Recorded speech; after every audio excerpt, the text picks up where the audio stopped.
YouTube, what's going on? It's Juan Gotti here with another Washington Commanders video. And in today's video, we're going to be breaking down more of yesterday's tough loss to the Pittsburgh Steelers. And we're going to listen to Johnny Newland's press conference where he was crying.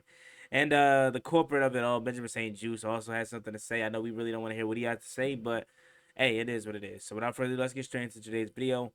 Before we do, make sure you guys go down below, leave a like on this video, subscribe to the channel if you are new.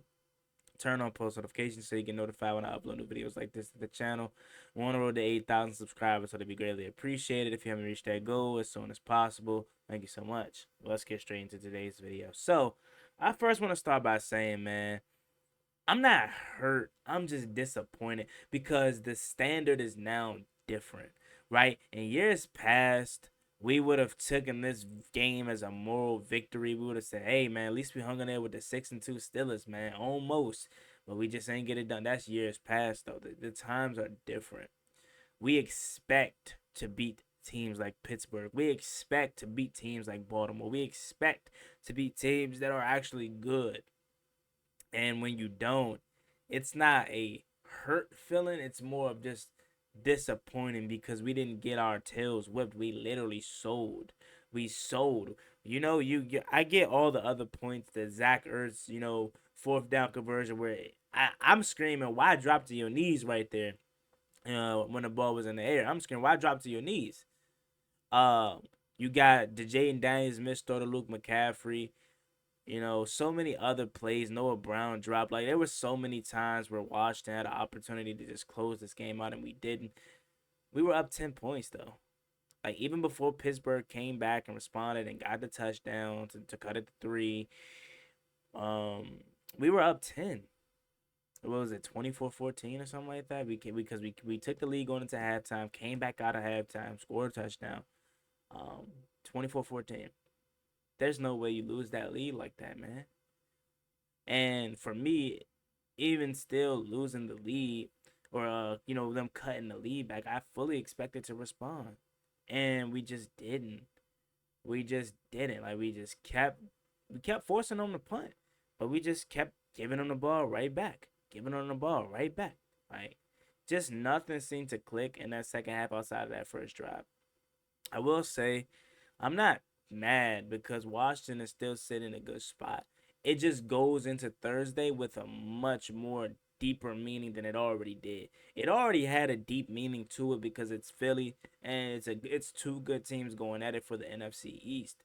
But now the importance has changed from going in there 8-2 with house money. Okay, if you lose, you're still up a game on Philly, or you're tied. Was it? We will be tied for first place. They're 7-2 right now, and we're 7-3. So they take a half game lead on us. But if we would have won 8-2, they're 7-3 right now. They beat us. They're 8-3. We're 8-2. So we're a half game back. Instead, now we have to go into the link and win. We cannot lose. If we lose, we drop to 7-4. They're 8-2.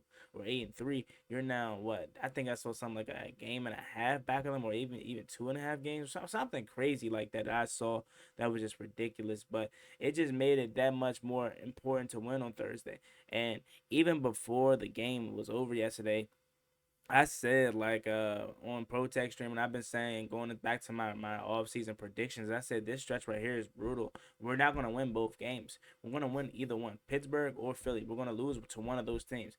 We lost to Pittsburgh in the fashion that we lost. And now, in my opinion, I think we're going to humble the Eagles. I think we're going to beat the Eagles, and we might beat them in not a blowout fashion, but I do think maybe a two-possession lead because they just blew out Dallas, so they're coming in all happy and excited, and they're first place in the division. Not saying they're going to overlook Washington, but there is a slight chance that they could be looking past Washington because we just lost to Pittsburgh. But us losing to Pittsburgh, you hear the press conference. Sam Cosmi called the team together afterwards, and Sam Cosmi quoted and said, "I don't want nothing more in this world than to beat the Philadelphia Eagles, and the Eagles better be prepared to handle us because they got a very pissed off bunch." I'm getting Baltimore Ravens vibes from this upcoming game, and it makes it even more confident and secure that we're going to win this game, in my opinion, because it's on a short week, so we don't have to let that taste sit on our mouth, pause all week long. We three days back at it, you know. So to close the thought, or to close the talking points on on Sunday's loss, I'm making this video right here because after this video, I'm turning my head to Philly because again, it's a short week and we have no time to dwell. The season's not over. The season's not lost. We have everything still in front of us. It made it that much more harder, yes, but we have the season still right in front of us. All we have to do is win. We still control what we control. Now, if we drop this game, then it gets harder because then now you must beat Dallas, you must beat Tennessee, you must come out of you must come out of the bye week and beat New Orleans, like, and then to even win a division, you're probably gonna need Philly to drop a game or two. So everything you still want is in front of you. This is a must-win game for Washington, and we must go into Philly and beat them. But for the Pittsburgh game again, I didn't even watch it back just because I didn't want. I saved myself from being pissed off. Because I let it all out on the live stream yesterday. It just for me again, the name of the game, missed opportunities. And it just sucks because again, us as fans, we've come accustomed to knowing this team to be better than what they were yesterday, and for yesterday to happen the way it did, it just sucks. So here's the main culprit of yesterday, though, Benjamin St. Juste. Let's hear what he has to say, and then we're gonna listen to Johnny Newton. Just got to know my personnel and just play the fade and come back down to play any other routes. Sometimes I get caught up in trying to make the play so much that I try to guard everything. In these situations, you got to pick and choose, and you got to pick the right option. You say pick the right option. Like what in your mind? I say I got to pick the right option. So in that one, like, what are you looking for then? You got to play the fade. You got to play the fade. That's what he likes to do. That's what Russ is good at. We'll come down and tackle it if they have a first down or anything else, and they have to go 10 more plays, instead of a touchdown.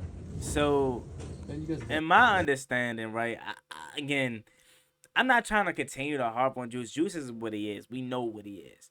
But he says he has to play the fade. My guy did not play the fade. He was off 11 yards and still got burnt by Mike Williams. Like, put it into perspective of who he got burnt by, right? Mike Williams, my guy, 30-plus years old, coming off major knee reconstruction, got burnt by, and he gave him an 11-yard cushion. He comes down, oh, you got to play the fade, or you got to come down and you got to make the tackle if they get the hell with the first down at that point. Okay, cool. You give up the first down, you still got an opportunity to get off the field because they still have to get into the end zone. My guy, what you cannot do right there is do what you did, and that's give up the game-winning touchdown on your head top after giving off of 11 yards. Now, he did hit him with a little move inside, but, like, bruh, it's Mike Williams, bro. Like, come on, Juice. Then you got Johnny Newton. And again, no one's really getting on Johnny Newton, or you shouldn't be. Because, again, we shouldn't have been in that predicament anyway. My man's crying right here. You can understand his frustration and pain. I'm not mad at you, JN, bro. You shouldn't have been in that predicament. You, what, 22, 23, bro? You a rookie. It's like your full fit, bro. Come on. How do you kind of process that last play learning moment? What have the teammates been like in the locker room after the game? My teammates have been great. It's a big brotherhood in here. All the coaches, staff, everybody came up to me, supported me, had my back, and just told me don't let that play get to me. Just put it behind me and get ready for Philly. That's all you needed to do, bro. Like, I get it. He frustrated. He upset because he made a play that lost Washington the game, but lost Washington the opportunity to win the game. Because who's to say, with the way this offense was playing, who's to say we even get in the field goal range? Because we're gonna have no timeouts, 50+ seconds left. They were gonna pin us inside our own 10. Shoot, probably even 5 with how good their punter was yesterday. Who's to say we drive 95 yards to Pager? Or who's to say we were to get into field goal range for Zane Gonzalez? Who's to say Zane Gonzalez hits the field goal? Now, granted, I do have confidence in 5, and I do think we would have did something, but you would never know, and you can't put that on Johnny Newton. The young fella was just trying to make a play, and I don't think it's going to happen again. He's going to learn from it. It happens, bro. Just key point, right? Was it 4 years ago? Was it Chase Young's rookie year? Something like that. I think it was Chase Young's rookie year, where we playing, I think, Atlanta, or it was either Atlanta or New Orleans. One of them. He had like a pass and a roughing the passer call where it was a clear, obvious play where it was like you could have controlled that, and he was young at the time. So It happens with these rookie guys, man. They're gonna make mistakes. It's a part of the game. What you should be pissed off at is Benjamin St. Juste. What you should be pissed off at is the offense. What you should be pissed off at is Olamide Zaccheaus, 2 fumbles. What you should be pissed off at is Zach Ertz. There was even the Zach Ertz play that before that, even if he doesn't like had that play on 4th down or whatever when he came up short, quote unquote, bro, a play before that, he drops a wide open pass. A wide open pass that hits off the ground into his arms. I'm thinking he caught it the whole time he dropped it. Like, it's stuff like that. Then the penalty flags with the interior pass rush, man.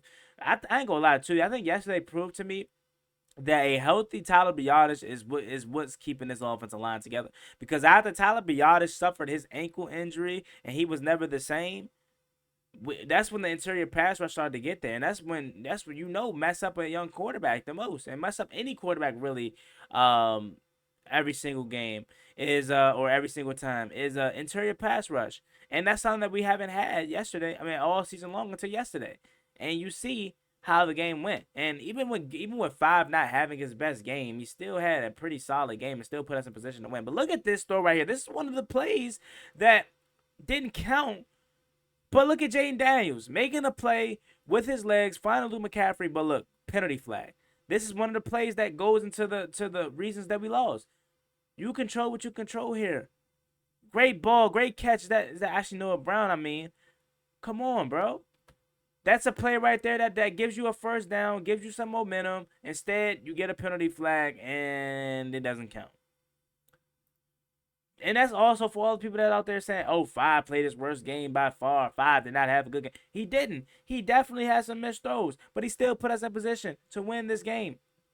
So, again, I'm wiping my hands clean with it. It is what it is. So everything we want still in front of us. Nothing's lost. Now, if we lose on Thursday, then that's when you can start to worry. But I feel so comfortable and confident hearing from the people in the hearing from head coach Dan Quinn, hearing from Jaden Daniels, hearing from Sam Cosby in the locker room, hearing from Terry McLaurin. All these guys, they're laser-like focused. They're frustrated. They're pissed off that they let this one slip away. Because I am too. I am too. 10-point lead, you cannot blow that. And then not even just a 10-point lead. Okay, you let them score, but you had opportunity after opportunity after opportunity to answer back, and we just couldn't. That being said, I'm still confident in this team. I still believe in this team. I still think we're going to beat Philly on Thursday. I still have high hopes for this season, and I still trust this coaching staff. Like, nothing other than the chance of really pulling away from this division has lost yesterday. Nothing changed about how I feel about the team. Nothing changes about how I feel about this season. Just we had an opportunity that we let slip away, and it sucks, because Washington could have still been in a 1-seed race right now. 8-2, 8-1 Detroit. Now, Detroit with that win yesterday, man, I don't see them losing many games, and now we're behind about 3.5, 3 and 3 games behind them. So that's the only thing that sucks about it. Just missed opportunities. But other than that, bro, we're going to be good. And we're going to clean this stuff up. And we're going to beat Philly on Thursday. Make sure you guys like, comment, subscribe to the channel. As always, being boy Juan Gotti. Don't forget to use my promo code Juan Gotti on SeatGeek to get $20 off your first purchase. Thanks so much. You have a blessed one. Stay safe. Be easy out there. Peace.